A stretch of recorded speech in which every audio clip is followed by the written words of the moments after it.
Okay, and we're back. Can you hear me?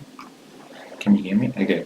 So I found one video by Attention to Detail, but his channel now is by any means necessary.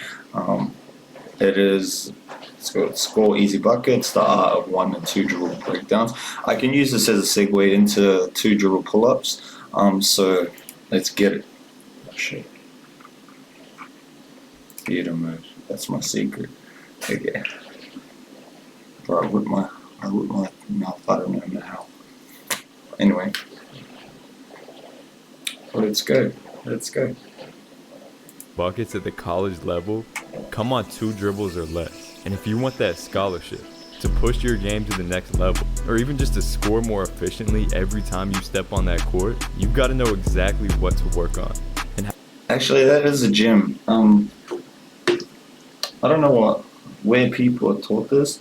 I know it looks cool and shit like that, and you can't guard me, you can't hold me, blah blah blah. But um, but you got to learn how to score off of. Nowadays, people are saying like 3 dribbles, but 5 dribbles max. 3 dribbles. If you can get to 3 dribbles and make your move, that's tough. So there's that drill with 3 dribbles spots. We love that shit over here.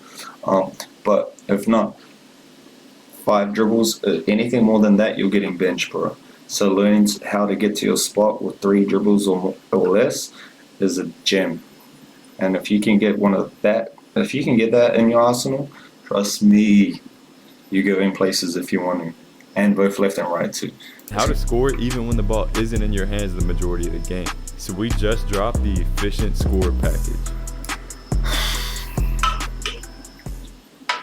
If you aren't able to score really effectively off of simple 1 and 2 dribble pull-ups, you're probably leaving a ton of points on the table.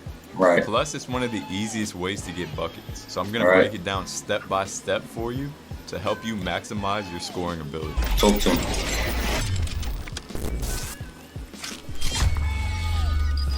So first, let's talk about where and how you can find these simple dribble pull-ups as an offensive player. The first thing I'll always emphasize is to look for closeouts.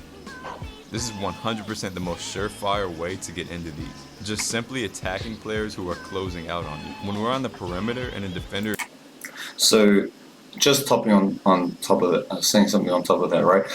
Back in the day, you used to be taught when you go to close out, you close out, hands up, you chop your feet, chop, chop, chop, chop, chop, chop, chop, chop, chop. So that way you can change direction quite easily. Nowadays, you're not taught that. Nowadays, you're taught just get out there as quick as you can.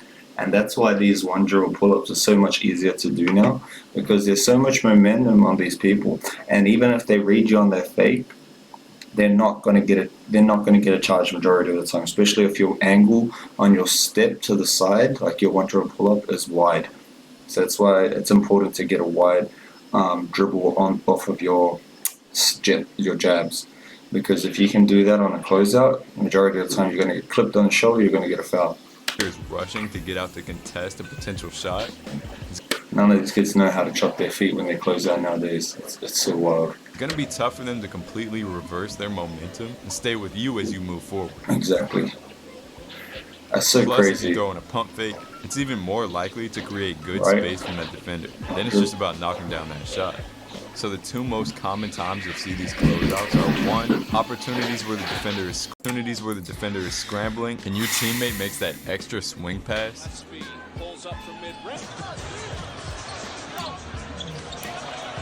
And 2, when you're one of the other 3 players on the pick and roll. Defenders will likely rotate away from you. So if you have players who can make this pass on your team, you'll likely be attacking the closeout. If you Plus, get a point guard that passes to you in the rhythm of your jump shot, stay around that man. If he can read your rhythm, or anyone's rhythm for that matter, or for coaches, and you should know this by now. Some people don't understand this concept, but making the pass at the right time so that the people catch it in rhythm and in stride makes a hell of a difference on the percentage. So if you pass to them and they're already set, sometimes that's out of their rhythm. Sometimes you need to pass it to them when they're about to do their approach into their 1-2 step. Some people, you may not understand that, and if you don't understand that, I guess that's if you don't figure it out, that's a limit to your potential. But understanding that type of rhythm in the game will help you and your players get easier shots or better shots. So that passing that early enough so that he catches the ball as the guy is approaching instead of if he's already there. Those things matter. Passes out of post-ups, transition opportunities, and a lot more. Now, once you have that advantage on the defender, the first thing many players are curious about is the footwork to get into this pull-up jumper, and whether it should be a hop or a 1-2. Neither the hop or the 1-2 is inherently better. Is the 1-2 a bit more frequently used? For sure, but it's dependent on the situation. So when is it best to get into that 1-2 footwork? Well, these are a bit quicker. When we think of raising up quickly and popping off that ground, this is the one we use most times. It also follows our natural... That's actually true. My favorite is when I curl off anywhere. Curling off anywhere going to my left and right is more natural. I can do right to left too though. But if you're doing that fast, it just helps with the rhythm so much more. But in saying that, I've noticed Steph Curry and Kyrie Irving, two of the, I want to say like the best scorers off the dribble.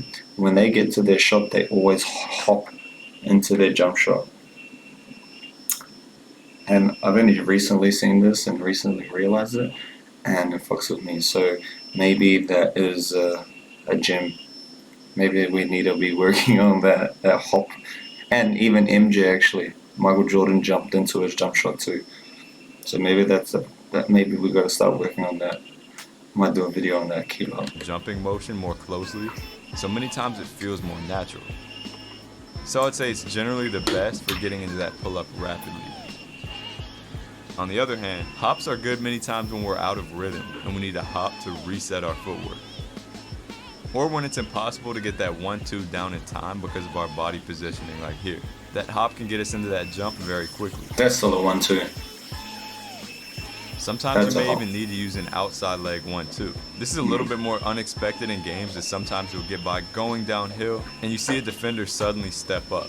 So you have to stop short with that outside foot like right here. No. I get where he's coming from. If you want to work on that, work on that.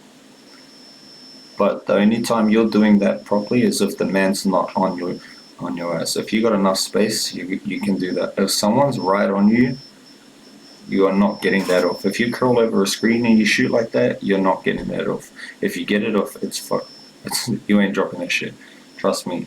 Just stick to that inside outside, not outside inside. And that's funny. Usually people get left right right left. This guy's actually saying inside outside. But it's valuable to have this in your bag and rep it out just in case it happens in game. No. Also, many times we're taught to cover as much ground as possible on your pull-ups, but this isn't the case. What? Especially at higher levels, the court becomes very condensed, and covering a ton of ground will bring you into another player many times. So sometimes we've got to take a much smaller dribble, stop short, and prevent bringing ourselves within that defender's reach. Or even a dribble in place if we're taking the most extreme example. But sometimes our defender is trailing us and we have more space to work with. So covering more ground is a good thing, like right here. There will also be times when the only space that's open isn't in front of you, but to the side and somewhat away from the bucket. So dribble. Don't only work on jumpers going straight towards the bucket, because chances are you're also going to need that ability to shoot dribbling away from the rim or laterally sometimes. And many times on these lateral jumpers, you're going to have to rotate mid-air simply because you don't... Notice this is JJ too. Not the most athletic player. Still 6'4", but not the most athletic. So him doing this just verifies that sometimes you just need to have the technique. Have the time to rotate all the way and then jump. And one great way to do this is a slight leg kick, which many times is subconscious, but you see that all these guys are doing it very well to make sure that we're coming squared in midair. Sometimes we still won't create enough separation to get into this pull-up comfortably, and that's okay, but we're going to have to be creative and find ways to create extra separation. The most obvious one to me is, again, a simple pump fake. Another technique you'll see a lot is a simple tap step back. So this doesn't have to be a huge step back at all. Is that a travel? Is that a travel? But just Okay, a come little on. tap backwards or to the side after you get to that spot can really create a few important inches of separation. Finally, I'll give you 3 quick tips to really maximize your Oh, here we pull-up go. ability. Here we go. First is to train to get that ball quickly into your shot pocket. I said this in my video. You don't need too much space. Just practice getting that ball into your pocket and raising up and arcing it over the guy. Let's see number 2. The less delay you can have getting that ball from the ground to your hand, the more efficient the shot will be. And this is also something I train a lot with players I work with and in our virtual training program. Also, be able to shoot out of rhythm. So whether you have to stop your momentum to get into a pump fake and go straight back up into it, or shooting off of step backs, make sure you're not just practicing getting into that simple 1-2 pull-up every time. That's a hard one because sometimes you can do that. You can just always have rhythm. If you ever play and you play with music and you dribble to the music and you get a rhythm like that, that means it doesn't matter how you are, you can always get a shot off comfortably. I believe that anyway. Like if you're playing with rhythm, listening to music, blah, blah, blah, blah, blah, blah, blah, blah, and dribbling the rock like that, you'll feel comfortable in any situation. Lastly, train to pop off the ground quickly and at least somewhat explosively. Especially at higher levels, every inch and millisecond matters. So the quicker you That's can get off soft. the ground and the higher you can elevate, it's generally for the better. Better, for sure. I am going to leave that there. That was actually a tough video. Thank you to By Any Means Necessary or By Any Means Possible. I'll put his page down below. Please go and like and subscribe to him and like and subscribe to me. Give us a comment. Let me know how you thought about this breakdown. I'm enjoying this type of video. There's no marker for this and it's probably going to take a long time, but I'm just happy to be able to be uploading shit on. So please like this, subscribe to me so I can quit my job. Peace.